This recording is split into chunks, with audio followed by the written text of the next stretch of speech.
Hello everyone, welcome back to SSC math और RSC group D के लिए ये मैथ टेस्ट नंबर 4 जो previous year RRB group D के बेस्ड है 89 2018 शिफ्ट 2 का क्वेश्चन है। ये क्या दिया हुआ है, चलिए देखते हैं पहला question.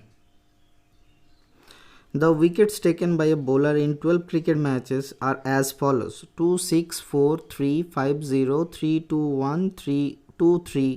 Find the mode of the data. तो ये मोड ऑफ द डेटा क्या होता है? मोड होता है जिसका फ्रीक्वेंसी सबसे ज़्यादा है, मतलब जो रिपीटेड ज़्यादा है। तो यहाँ पे देखो 3 सबसे ज़्यादा रिपीटेड है 4 बार, और कोई है 2 3 बार है, ठीक है। तो 3 हो जाएगा इसका mode. Option number 4 is the correct answer. चलिए नेक्स्ट क्वेश्चन की तरफ हम लोग चलते हैं। क्या दिया हुआ है? The square root of 882/1922। ये ऐसे क्यों दिया हुआ रहता है? ताकि आपको पता ना चले ये किसका स्क्वायर रूट होगा, ठीक है। 1922 2 से डिवाइड करो तो 4 4 1 आ जाता है। 2 से डिवाइड करो तो 2 9 18, 2 6 12, 2 1 2 961 आ जाता है। तो ऊपर वाला देख के ही पता चल जा रहा है कि ये 21 का है, और नीचे वाला देख के ही पता चल जा रहा है कि 21 के नीचे देखो सब में 31 ही है, तो ये 31 का ही है, ठीक है। तो option number 1 is the correct answer. Okay sir. अच्छा देख लेते हैं सर ये 31 का कैसे होगा। 31 का स्क्वायर क्या होता है? 1 का होगा 0 1 3 3 तिया 9 0 9।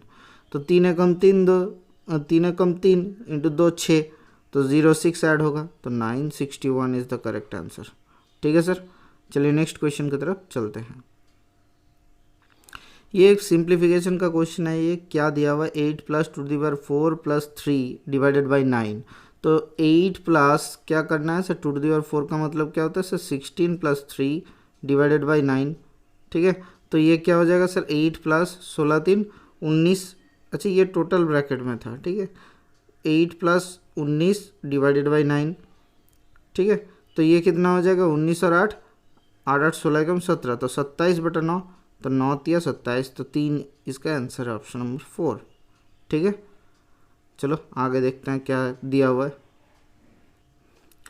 Question number 4, a tap can fill the tank in 25 minutes and the other can empty the tank in 50 minutes. If both the taps are open simultaneously then tank will be filled in time. कितना बजे fill up हो जाएगा? देखो sir ये 25 minute में fill up करता है एक टैंक, दूसरा खाली करता है 50 मिनट में, तो दोनों का एलसीएम कितना हो जाएगा? 50। तो टोटल टैंक कैपेसिटी टीटीसी बराबर 50। तो अगर ये 25 मिनट में भरता है तो 1 मिनट में कितना भरेगा सर? 2 यूनिट। 2 यूनिट क्यों? 50/25 कर देंगे, ठीक है। तो 50 यूनिट खाली करता है अगर दूसरा वाला टैंक, तो 50 यूनिट खाली करता है 50 मिनट में, तो 1 यूनिट खाली करेगा 1 मिनट में। तो 2 - 1 इनका एफिशिएंसी टोटल होता है। तो टैप ए 1 है, ये टैप 2 है। अगर तो इन दोनों ने मिलकर 1 मिनट में कितना फिलअप करता है सर? 2 - 1 यूनिट, मतलब 1 यूनिट फिलअप करता है। अगर 1 यूनिट फिलअप करता है 1 मिनट में, तो 50 यूनिट खाली फिलअप करेगा कितना मिनट में sir? 50 minute is the correct answer. अब देखो 50 मिनट कहाँ पे? Option number 3 is the correct answer, ठीक है। चलो नेक्स्ट क्वेश्चन की तरफ चलते हैं। An inlet pipe and an outlet pipe are taking times to fill and drain a cistern respectively for an hour each at a time. Starting with the inlet pipe, when the cistern is empty, it takes the inlet pipe 15 hours to fully fill the empty cistern, whereas the outlet pipe can drain the filled cistern completely in 21 hours. How many hours will it take for the cistern to be full? मतलब क्या दिया हुआ है? देखो यहाँ पे एक term में खिल गया कि दोनों ने मिल के दोनों टैप को 1 hour each at a time चलाया जाता है। मतलब एक को 1 घंटे के लिए एक टैप को चलाया जाता है, फिर दूसरे घंटे में दूसरे टैप का फिलअप खोला जाता है, ठीक है। अब इनलेट पाइप 15 घंटे में फुल करता है, तो इनलेट पाइप हम लोग ऐसे लिख लेते हैं, इनलेट पाइप फिल करता है 15 घंटे में। आउटलेट पाइप खाली करता है, आउटलेट पाइप क्या करता है? खाली करता है 21 घंटे में। आउटलेट पाइप खाली करता है 21 घंटे में, ठीक है।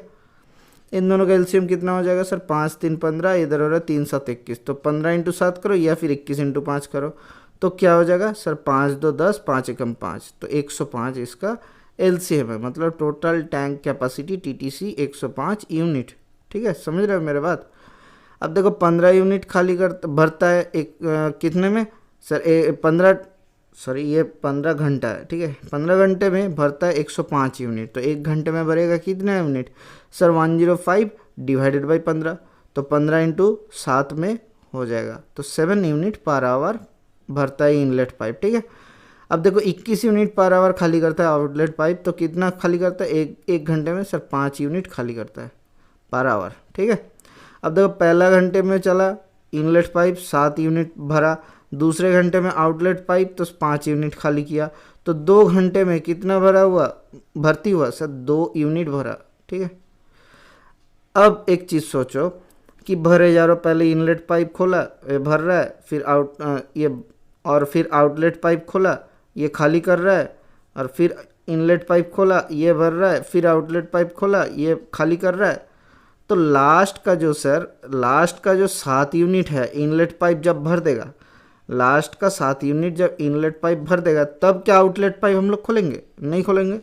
तो 105 से 7 यूनिट को हटा लेते हैं, तो कितना आ रहा है सर 7 से इधर हो रहा है 5 3 8 98 यूनिट, ठीक है। अब देखो 98 यूनिट भरने में इन दोनों मिलके कितना टाइम लगाता है सर? 98 यूनिट भरने में इन दोनों ने मिलके टाइम कितना लगाएगा सर? 98 2 यूनिट भरता है सर, 2 यूनिट भरता है कितने घंटे में सर? 2 यूनिट भरता है 2 घंटे में। देखो यहाँ पे लिखा था 2 घंटे में भरता है 2 यूनिट, तो 98 यूनिट भरेगा कितना घंटे में सर? 98 घंटे में।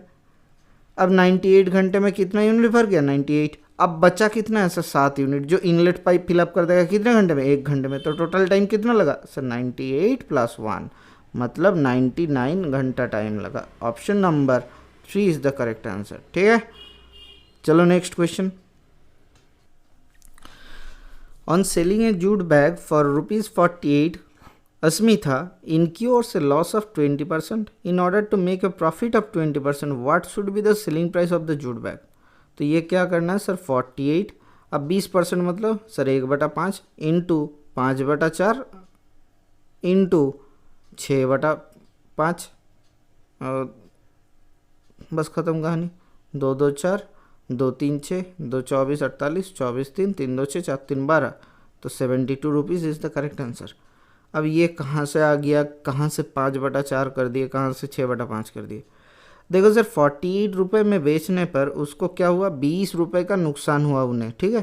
तो 20% का, तो 20% का मतलब होता है सर 20/100, ठीक है। 20 5 100, 1/5 मतलब 5 रुपये के सामान में 1 रुपये का लॉस हुआ है। कितने में बेचा गया? तो 4 रुपये में बेचा गया। अब 4 रुपये का वैल्यू बराबर 48 रुपये है, तो 5 रुपये का वैल्यू क्या निकाले? तो 48/4 इंटू 5, इसीलिए 5/4 किए थे। अब प्रॉफिट करना है इसके ऊपर कितना %? 20% का प्रॉफिट करना है, तो 48 इंटू 5/4, तो ये प्राइस हो गया अभी ओरिजिनल। तो इसके ऊपर प्रॉफिट करना है, मतलब 5 रुपये के सामान में 1 रुपये का प्रॉफिट, मतलब कितने में बेचना है सर? 6 रुपये में बेचना है 5 रुपये के सामान को, तो इंटू 6/5 कर देता है, तो इसीलिए ऐसा किया गया था, ठीक है। ओके, चलो next question. What is the greatest 4-digit number that is exactly divisible by 49? तो 49 से 4 डिजिट नंबर ग्रेटेस्ट कौन सा है? सबसे सर 9999। इसको डिवाइड करके देखते हैं और फिर 49 से देखते हैं क्या कितना घटेगा, तो उतना माइनस कर देंगे, ख़त्म कहानी। तो 49 2 ज़र 98, 1 9 0 से 9 आ गया, और 49 कितने में जाएगा? 49 5 4 200 होता है, तो 4 से चल जाएगा, 9 4 36, कैरी फॉरवर्ड 3, 4 4 16, 3 19, तो 196, तो 3, तो 999 से अगर 3 घटा देते हैं तो that is exactly divisible by 49, तो 9996 is the answer. Option number 2 is the correct answer, ठीक है सर। चलिए नेक्स्ट क्वेश्चन की तरफ चलते हैं। The sum of two fractions is 7/4. One of them is 5/3. What is the other fraction? तो दो फ्रैक्शन का सम मतलब एक है 7/4 और दूसरा एक सम लोग पकड़ लेते हैं, इक्वल्स टू दिया हुआ है सर 5/3, और गलत लिख दिए कि दो फ्रैक्शन का सम x + 5/3, ये दोनों फ्रैक्शन है, इसका सम 7/4 मिला, तो x क्या हो जाएगा सर? 7/4 - 5/3, कुछ भी हो जाए नीचे 12 ही आएगा, तो 4 3 12, 7 3 21, 5 4 20, तो 1/12 इज द करेक्ट आंसर। ठीक है, ऑप्शन नंबर 4। बोला क्या गया था, the sum of two fractions is 7/4, तो 7/4 के बराबर कौन सा हो जाएगा, दो फ्रैक्शन, इसीलिए एक x पकड़ लिए और दूसरा दिया हुआ है 5/3, तो x का वैल्यू निकाल लेंगे। ठीक है, चलो नेक्स्ट क्वेश्चन देखते हैं। 9th सवाल क्या दिया हुआ है, the area of the circum circle of a right angle triangle whose sides are 6 centimetre, 8 centimetre and 10 centimetre will be. तो एक राइट एंगल ट्राइंगल है, उसका सर्कम सर्कल निकालना है। तो सर ये ज्योमेट्री का थ्योरम में मैंने पढ़ा दिया था कि राइट एंगल ट्राइंगल का सर्कम सर्कल का रेडियस क्या होता है, हाइपोटेन्यूज का आधा। तो हाइपोटेन्यूज कितना था, 10 था। 6 8 10 मतलब 6 8 और इधर का ही 10 होगा हाइपोटेन्यूज का। ये पाइथागोरस ट्रिपलेट है। तो रेडियस क्या हो जा रहा है, 5 हो जा रहा है। तो उसका एरिया कितना हो जाएगा sir, pi into r square. तो पाई रह जा रहा है, आर बराबर 5 5 25, 5 का square, that is equals to 25 pi cm square. तो ये equals to option number 3 is the correct answer. तो चलो नेक्स्ट क्वेश्चन की तरफ चलते हैं। क्या दिया हुआ question, how many factors of 1 to 96 are perfect square. Sir एक काम करते हैं, इसको फैक्टराइज करता है प्राइम फैक्ट, नॉर्मली जितना छोटा से छोटा फैक्टर में डिवाइड कर सकते हो। 1 to 96 है, तो 2 से 2 6 12, 2 4 8, 2 8 16, फिर 2 से 2 3 6, 2 2 4, 2 4 8, 2 से फिर 2 एकम 2, 2 6 12, 2 2 4, 2 से 2 8 16, 2 एकम 2, 3 से आ जाएगा 3 9 सॉरी 27 3 81, तो 3 से 9, फिर 3 से 3, 2 to the power 4 into 3 to the power 4। Sir अगर मांगता कि नंबर ऑफ फैक्टर्स कितना है, तो क्या हो जाता है सर, 4 + 1 इंटू 4 + 1, पावर का एक ऐड हो जाता है, इसका एक ऐड हो जाता है, तो कितना होता है, 25 होता है नंबर ऑफ फैक्टर्स। ठीक है, अब क्या मांगा गया है sir, number of perfect square factors with are which are perfect square. तो क्या हो जाएगा सर पहले 2 to the power 4 से हम लोग स्क्वायर वाला परफेक्ट स्क्वायर वाला टर्म निकालते हैं। तो 2 to the power 0, 2 to the power 2, 2 to the power 3, ये 2 to the power 4, 4 है इसीलिए 4 तक जा सकते हैं। नॉर्मली क्या होता है, 2 to the power 0, 2 to the power 1, 2 to the power 2, 2 to the power 3, 2 to the power 4, इतना होता है, मतलब 3 2 5, इसीलिए 4 + 1 किया जाता है। तो इनटू इधर क्या हो जा रहा है sir, 3 to the power, similarly 3 to the power 0, 3 to the power 2, 3 to the power 4। तो यहाँ पे कितना आ रहा है सर, इधर 3 इधर 3, तो 3 × 3 मतलब 9 फैक्टर टोटल आ जा रहा है। ठीक है, 9 are the square of perfect square factors. Okay sir, तो चलो नेक्स्ट क्वेश्चन की तरफ दौड़ के चलते हैं। Find the value of k for which x² + 5kx + k² + 5 is exactly divisible by x + 2 but not divisible by x + 3। अब देखो सर, एग्जैक्टली डिविजिबल बाई हमें क्या निकालना है कि x + 2 निकालना है पहले। तो x + 2 अगर एग्जैक्टली डिविजिबल होगा x + 2 के द्वारा, तो क्या हो जाएगा, x का वैल्यू कितना आ जाएगा, x = -2। तो देखो x² + 5kx + k² + 5, इसमें x = -2 हम लोग बिठाते हैं। तो क्या हो जाएगा सर, 2 2 4 -10k + k² + 5 = 0। तो यहाँ से क्या आ जा रहा है, k² - 10k + 9 = 0।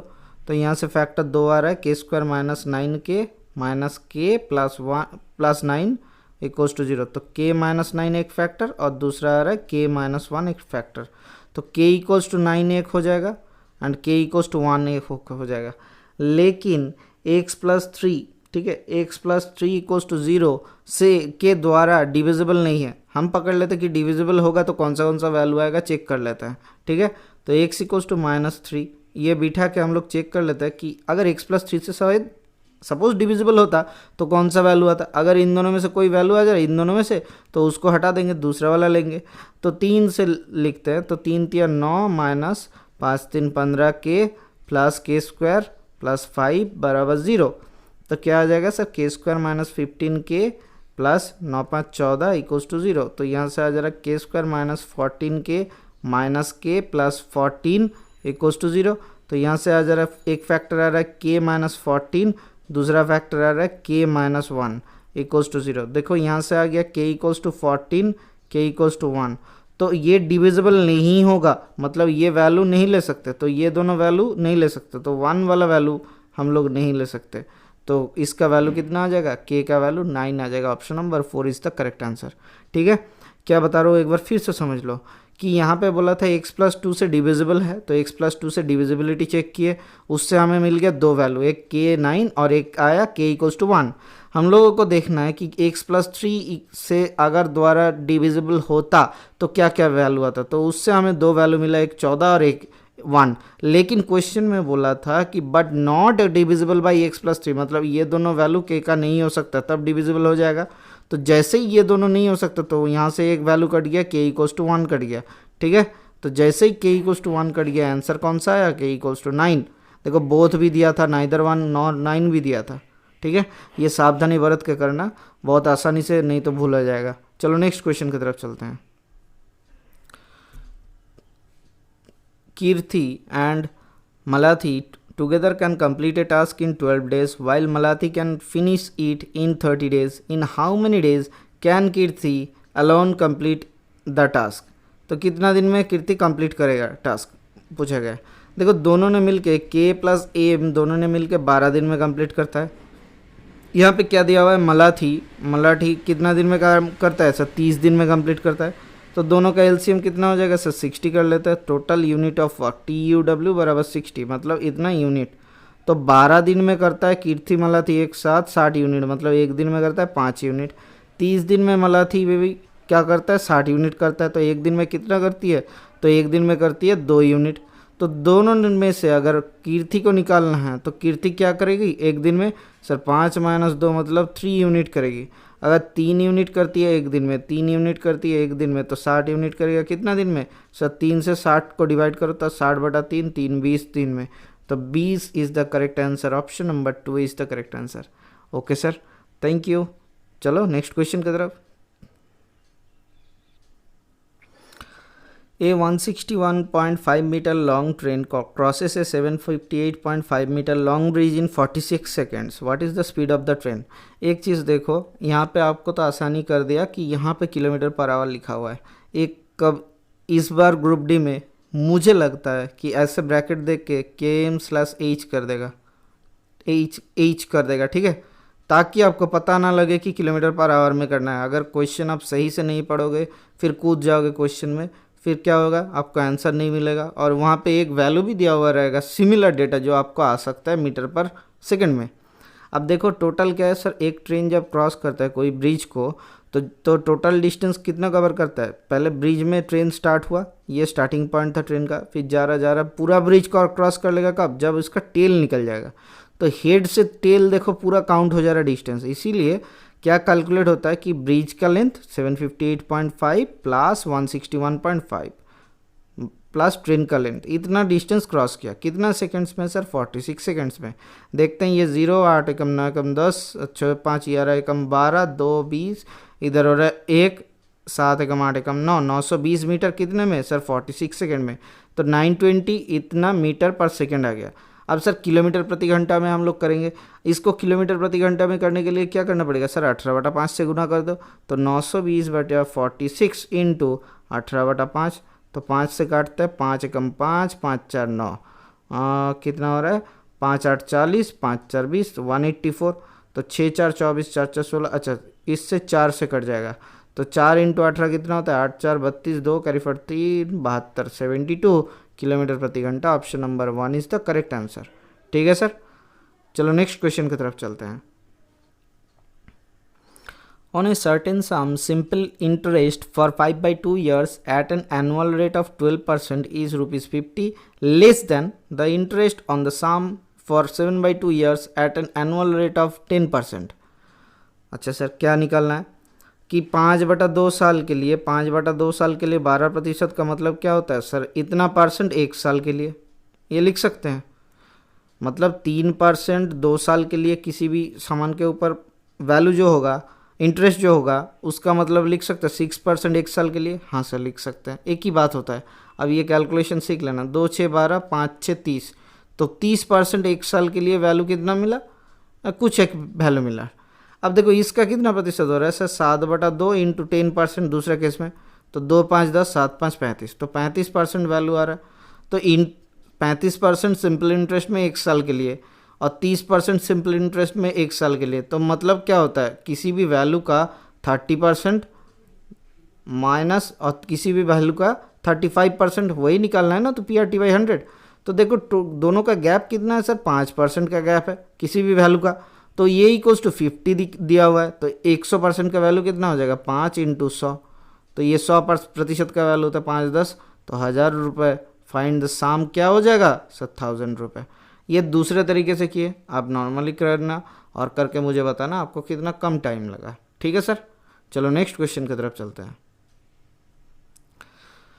ये क्वेश्चन क्या दिया हुआ है, the given pie chart shows the information about the mobile phone manufacturing companies, जो कि ना कितना यूनिट प्रोड्यूस करता है सर, 12,40,000 यूनिट प्रोड्यूस करता है। तो which company produces least number of mobile phones, कौन सा वाला सर, DEF लीस्ट प्रोड्यूस करता है। कितना प्रोड्यूस करता है नहीं पूछा गया, DEF is the answer, question number 4। ये जो सेट है या फिर ये जो पाई चार्ट है, हर एक सेट में आपको घूमते फिरते नज़र आएगा। तो ये इसीलिए किसी भी पाई चार्ट मिल रहा है प्रीवियस ईयर का, एक बार कर लो, वो सिमिलर आपको मिल जाएगा नया सेट में। आपको नया जो एग्ज़ाम होगा आपका ग्रुप डी का, उसमें सिमिलर पाई चार्ट मिल जाएगा, खाली डेटा इधर उधर करके दिया हुआ रहेगा, प्रैक्टिस कर लेना। चलो, if the cost of tomatoes increases by 25% per kg and Sudha wants to spend only 15% more on the tomatoes, calculate the percentage decrease of the quantity of tomatoes that Sudha gets। ठीक है sir, एक काम करते हैं कि sir सुधा एक ही tomato खरीदता था, 1 रुपये में खरीदता था। ठीक है, 1 रुपये में एक ही टमाटो खरीदता था। अभी 25% पर केजी बढ़ गया, तो 1 केजी टमाटो खरीदता था 1 रुपये में। उनको खर्चा कितना होता था, 1 ही रुपये खर्चा होता था।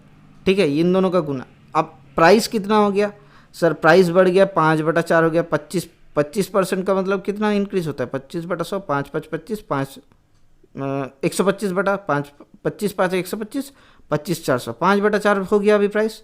अभी हो गया 5/4 प्राइस। अभी वो कितना खर्चा कर सकती है सर, वो खर्चा कर सकती है 115/100। मतलब पहले 100 था, 1 रुपये का वैल्यू था, अभी इतना खर्चा कर सकते हो। तो कितना हो रहा है सर, 23/20 हो रहा है। ठीक है, समझने की कोशिश करो कि इनका प्राइस कितना बढ़ गया सर, 1 से हो गया 5/4 हो गया। तो 5/4 में अभी 1 किलो मिल रहा था, तो 1 रुपये में कितना मिल रहा है सर, 1/5/4 ऊपर चल जा रहा है। उन्होंने कितने में खरीदा सर, 23/20 में खरीदना चाह रहा है। 23/20 में कितना मिल रहा है उनको, 23/20 ही है। तो 4×5 = 20, तो 5×5 = 25, तो 23/25 में वो खर्चा कर रही है, इतना रुपए खर्चा कर रही है। अब या फिर 23/25 किलो मिल रहा है उनको। पहले कितना मिलता था सर, 1 किलो मिलता था, अभी कितना मिल रहा है सर, 23/25 मिल रहा है। कितना लॉस हो रहा है सर, 2/25 लॉस हो रहा है। किस में हो रहा है, 1 रुपये में हो रहा है। कितना प्रतिशत, × 100%। तो 25×400 4×2 8% का खपत हो रहा है या फिर लॉस हो रहा है। Option number 2 is the correct answer. ये बहुत तरीका होता है। ठीक है, आपको दूसरा तरीका भी मिल जाएगा, तीसरा तरीका भी मिल जाएगा, आपको खुद कर लेना जिसमें आपको मज़ा आता है। लेकिन ये वाला प्रोसीड्यूर एक बार अगर सीख लिए, 1 की जगह आप 100 पकड़ लो, कोई दिक्कत नहीं है। 1 की जगह आप 10 पकड़ लो, कोई दिक्कत नहीं है। ज़्यादा से ज़्यादा आपको 20 से 25 मिनट लगेगा, या फिर आप 20 kg पकड़ लो, क्योंकि यहाँ पे 20 से ज़्यादा नहीं कट रहा है। ठीक है, चलो नेक्स्ट क्वेश्चन की तरफ चलते हैं। ये क्वेश्चन पता नहीं रिवाइज्ड है कि नहीं है, इस क्वेश्चन में थोड़ा सा डाउट है। देखो क्या दिया हुआ है, what is the quantity of copper in 1 kg of alloy if the alloy contain 32% copper, 40% zinc and rest is निकल। तो निकल नहीं मांगा है, तो हमें कितना मांगा है सर, कॉपर मांगा है। कितना % कॉपर है, 32%। 1 किलो मतलब 1000 ग्राम × 32/100, तो इसको हटाओ 320 ग्राम इसका आंसर हो जाएगा। अगर निकल मांगता तो कितना होता सर, 280 ग्राम होता। कैसे होता सर 100% टोटल था, उसमें से 40 गया जिंक में, उसमें से 32 और 32 गया आपके कॉपर में, तो दोनों जोड़ो 72, 72 हटाओ, तो इसमें 28% बचा हुआ है, तो 28% निकल होता। अगर निकल पूछता तो 280 ग्राम होता। अभी कॉपर पूछा हुआ है, इसीलिए 320 इज़ द करेक्ट आंसर। चलो नेक्स्ट क्वेश्चन की तरफ चलते हैं। ये बहुत बढ़िया क्वेश्चन है, हाइट एंड डिस्टेंस का क्वेश्चन है। हम लोग इसको सेकेंड्स में करेंगे। From the top of a platform 7 metre high, the angle of elevation of a tower was 30 degree. If tower was 47 meter high, how far away from the tower was the platform positions? देखो एक top platform है, ये 7 metre का platform है, तो यहाँ से कुछ दूरी के दूर एक 47 मीटर हाई एक टावर है, ठीक है। ये 7 मीटर छोटा सा कर लेते हैं, प्लेटफॉर्म था। अब 7 मीटर के ऊपर से आप देखोगे तो एलिवेशन मतलब उठा हुआ, एलिवेट मतलब उठ रहा है, ठीक है। तो एलिवेशन ये एंगल को कहा जाता है जहाँ से नीचे से आप देख रहे हो, थीटा इसको डिनोट करते हैं, या फिर 30 डिग्री। अब एक चीज़ सीख लो, ठीक है। क्या क्वेश्चन मांगा था कि ए पॉइंट पे अगर स्टेशन है, बी पॉइंट पे अगर टावर है, तो ए बी का डिस्टेंस मांगा था, ठीक है। तो हम लोग निकाल लेंगे, बहुत आसानी से निकल जाएगा।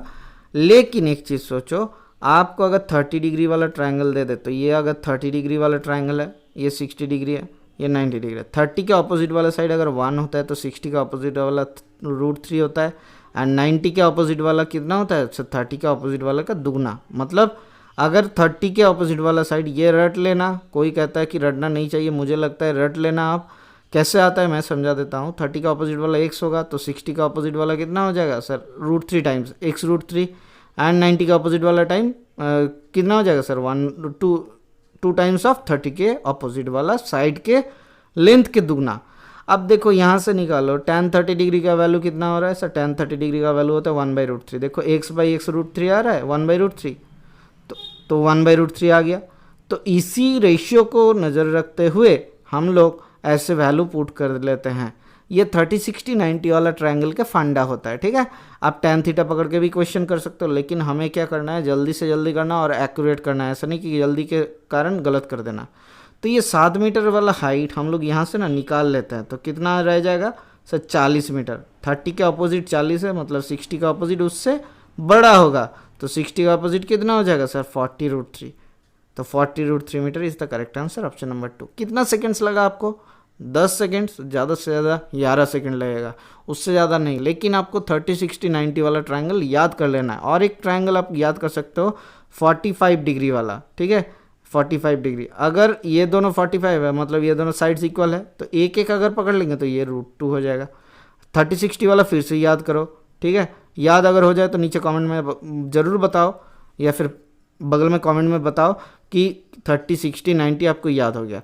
तो 30 अगर ये है, तो ये कौन सा है सर, ये वाला एंगल 60 डिग्री। 30 का अपोजिट वाला साइड अगर 1 हुआ, तो 60 डिग्री का अपोजिट वाला साइड कितना होगा, √3 होगा, एंड 90 का अपोजिट वाला साइड 30 डिग्री वाले के दुगना होगा। तो कितना हो जा रहा है सर, ये 2 हो जाएगा। ये 30 60 90 वाला ट्रायंगल एंड 45 45 वाला ट्रायंगल, ठीक है। ये याद रख लेना, कैसे है आपको समझा दिए। चलो नेक्स्ट क्वेश्चन की तरफ चलते हैं। देखो, Sita certain numbers of pen bought करता है 8 फॉर ₹7, मतलब 8 पेन 7 रुपये में खरीदता है, एंड 6 पेन 5 रुपये में बेच देता है। गेन और लॉस परसेंटेज देखो, देख के पता नहीं चल रहा है कितना गेन हो रहा है, कितना खर्चा हो रहा है। इतना क्वांटिटी का, अब इतना क्वांटिटी का पेन 6 पेन बेचता है ₹5 में। अब एक काम करता है, पहले वाले अगर 8 पेन का 7 रुपये प्राइस है, तो 3 से गुना करते हैं, ठीक है।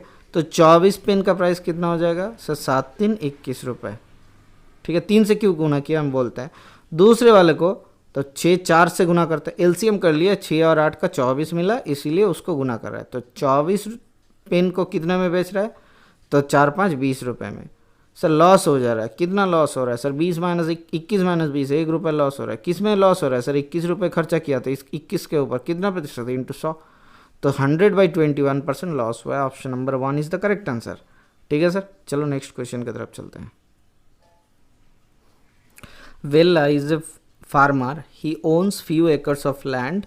Last month he had a good harvest which gave him 90% profit, which was around 90,000 rupees. मतलब 90% जितना खर्चा किया उसका 90% प्रॉफिट हो गया, उससे उनको 90,000 मिला। ऑन इस इनिशियल इन्वेस्टमेंट, जो इनिशियल पहले इन्वेस्टमेंट किए थे उसके ऊपर, approximately how much money he needs to invest each session. तो देखो 90% का वैल्यू कितना दिया हुआ है सर, 90,000 रुपीज़। अब सर 100% का वैल्यू कितना हो जाएगा सर, बाई 90 इंटू 100, एक ही लाइन में हम लोग कर ले देते हैं। तो 0 0 हटाओ तो 9 से 1000, तो कितना हो रहा है सर, एक के पीछे 5 0, मतलब 1 लाख रुपए। 3 4 एकम 5, तो 3 2 5, 1 लाख रुपए इन्वेस्ट करना है। तो कौन सा वाला ऑप्शन है, option number 3 is the correct answer, ठीक है सर। चलो नेक्स्ट क्वेश्चन की तरफ चलते हैं। Sohan is 10 years younger than Parth. 8 years ago, 3 times the age of Sohan was 4 more than twice the age of Parth. Find Sohan's present age. तो सोहन का as S पकड़ लेते हैं, पार्थ का एज पी पकड़ लेते हैं. तो सोहन कितना यंगर है? तो पार्थ से सोहन कितना साल का? 10 साल का छोटा है. इतना लिख सकते हैं. अब 8 साल पहले सोहन का एज कितना था sir? S minus 8. And Parth का एज कितना था sir? P minus 8. 8 years ago, 3 times the age of Sohan. तो 3 times the age of Sohan was 4 more than twice the age of Partha. Was 4 more than twice the age of Partha. क्या ये equation सही है? यहाँ से कितना मिल रहा है? 3s माइनस 8 3 24 बराबर 2p माइनस 16 प्लस 4 मतलब माइनस 12. तो 3s minus 2p equals to उधर भेज दे रहे 12. तो क्या मांगा था? Find the Sohan's present age. Sohan का निकालना है. तो s minus p equals to minus 10 होता है. देखो यहाँ से आ जा रहा है एस माइनस पी, तो इसको दुगने से कर देता है. तो 2s minus 2p equals to minus 20. तो इसको हटाते हैं, minus plus minus minus minus plus हो जा रहा है. तो इन दोनों को हटा दिए तो क्या हो गया सर? एज बराबर इधर हो रहा है 32 साल, 32 साल के हो गए. Option number 3 is the correct answer. ठीक है सर. तो चलो नेक्स्ट क्वेश्चन की तरफ चलते हैं. रूट अंडर 00069,169 इसको क्या कैलकुलेशन करना है सर? देख के ही पता चल जा रहा है, ये वाला होगा ऑप्शन नंबर 1. तो कैसे देख के बता दिए? देखो सर टोटल पॉइंट कितना है सर? 1 2 3 4 5 6 7 8. 8 मतलब 4 के बाद होगा, तो 4 के बाद यही पॉइंट है, बाकी सब देखो 3 के बाद है. ख़त्म कहानी. रूट मतलब क्या हुआ सर? रूट अंडर 0.100 अगर रहता तो इसका मतलब बोल सकते हैं, या फिर पॉइंट सपोज कितना हो जाएगा सर? 225. ठीक है. 0.225 अगर रहता तो किसी भी तरीके से इसको रूट कर सकते थे? नहीं कर सकते. तो इसको अगर 2.25 होता तो सर रूट के बाहर कितना आ जाएगा सर? 1.5 आ जाएगा. ठीक है. समझने की कोशिश करो. इसका स्क्वायर कितना होता है सर? 225. लेकिन पॉइंट के लिए 2 घर आगे जाएगा, तो इसीलिए रूट के अंदर अगर 8 घर आगे हैं तो रूट के बाहर कितना घर आगे हो जाएगा सर? 4 घर आगे हो जाएगा. तो यही आंसर है. और भी एक चीज़ सोचो कि सर अगर 250 हम लोग लेते तो इसका स्क्वायर करते तो कितना आता सर? 25 25 625 2 0 तो 62500. देखो 69169 बाकी 3 0 को हटा दो. 69169 है तो ये 25 से तो ज़्यादा होगा. तो 250 से नीचे देखो 3 वैल्यू है 243, तो ये तो तीनों नहीं होगा कभी भी, इसीलिए ये आंसर डायरेक्टली मार्क कर दिया. आपको भी दिमाग लगाने की ज़रूरत है, जल्दी से जल्दी मार्क कर दो. देखो सोचो और मार्क करो. चलो नेक्स्ट क्वेश्चन की तरफ चलते हैं. By walking at 4/5 of his usual speed, Sohan is 6 minutes late to office. How much time does usually take to get his office? तो कितना हो जाएगा सर? सर अभी कितने में चल रहा है सर? 4/5 में चल रहा है. तो सर एक काम करते हैं कि डिस्टेंस अगर d सपोज है उसको कवर करता है हम लोग एक स्पीड में, तो ये एक टाइम लगता है भाव सोहन को टी घंटा लगता है, या फिर टी मिनट लगता है, कुछ भी हो. ठीक है. अब देखो डिस्टेंस, अब स्पीड कितना है सर? 4/5. तो 4/5x अभी है, तो d बाई 4/5x अभी इतना कितना टाइम लग रहा है? T dot. तो सर एक काम करता है d/x माइनस d/5d/4x, तो 6 मिनट लेट. तो पहले ये हो जाएगा सर, इसको उठा दिए तो 5d/4x minus d/x equals to कितना हो रहा है sir? T dot minus T. तो टी डॉट माइनस टी तो सर 6 निकाल दिए, तो डी को हम लोग 1 पकड़ लेते, तो यहाँ से कितना आ जाएगा सर? 5/4. अच्छा एलसीएम कर लेते हैं sir. 5/4x minus 1/x equals to 6 हम लोग पकड़ लेते हैं. ठीक है. हम लोग एक डिस्टेंस कांस्टेंट 1 किलोमीटर पकड़ लेते हैं. तो यहाँ से कितना मिल रहा है सर? 4x एलसीएम ऊपर हो रहा है आपका 5 माइनस इधर 4 इक्वल्स टू 6. तो x इक्वल्स टू कितना सर? x या फिर d/x, ये तो d था sir. Distance d/x equals to कितना सर? 6 × 4, तो 6 4 24. सर d/x क्या था? ये टाइम था. पहले हमें क्या लेना था सर? d/x कितना मिलेगा? टाइम. तो 24 मिनट. d को अगर ना भी हटाए तो d अगर पहले भी रख दे तब भी हो जा रहा है. क्या किए सर? d को पहले रख देते, तो d कॉमन ले लिए, तो यहाँ से कैलकुलेशन करते हैं तो d/x कॉमन ले लेते, तो कितना आ जा रहा है सर? 5/4 minus 1 equals to 6. तो इधर हो रहा है 4 नीचे, ऊपर हो रहा है 5 - 4 मतलब 1/4. तो d/x इक्वल्स टू 6 आ रहा है. तो डी वाई एक्स का वैल्यू कितना, डी वाई एक्स बराबर 6×4 = 24 आ रहा है। तो हम लोग डी वाई एक्स क्या पकड़े थे, time to reach his office. तो सोहन को कितना टाइम लगता है, he usually take to get his office, कितना होगा sir, D Y X equals to T. तो यहाँ से याद रहा है 24 मिनट। अब इसको शॉर्टकट में देखो, छोटा प्रोसेस में हम लोग समझते हैं। छोटा प्रोसेस मतलब कैसे कि जो सर वैल्यू दिया हुआ है न्यूमरेटर ऑफ द स्पीड होता है सर, न्यूमरेटर मतलब 4 और टाइम, इन दोनों का मल्टीपल हो जाता है आंसर 4 × 6, तो 6×4 = 24 minutes is the correct answer. ठीक है सर, ये एक शॉर्टकट था आपके लिए। और कौन सा क्वेश्चन है देख लेते हैं। √108 + √243 = 25.98। Find the value of √147 + √192। इसका वैल्यू निकालना है। ठीक है, अब √108 का मतलब क्या होगा सर, 36 × 3 मतलब 6√3 प्लस √243 का मतलब क्या होता है सर, 9√3। तो सर 6 9 15 15√3 = 25.98 दिया हुआ है सर। 147 मतलब कितना होता है सर, 147 का मतलब होता है 7√3 7 7 49 × 3। ठीक है, प्लस 192 का मतलब होता है 3 6 18, ये √3 को रख देता है, तो 3 6 18 3 4 12 64 8 8 64, तो 8√3। तो 8√3 7 और 8 कितना हो जाएगा, 7 7 14 कम 15√3। तो 15√3 का वैल्यू कितना था सर, 25.98। तो वही वैल्यू हो जाएगा, option number 1 is the correct answer. ठीक है सर, ये आज के लिए आपके लास्ट क्वेश्चन था। ये सेट के लिए 89 2018 का शिफ्ट नंबर 2 का क्वेश्चन था। अगर आपको अच्छा लगा तो लाइक से सब्सक्राइब करो। चलो मिलता है नेक्स्ट क्लास में। Thank you, bye bye, stay tune for the next class.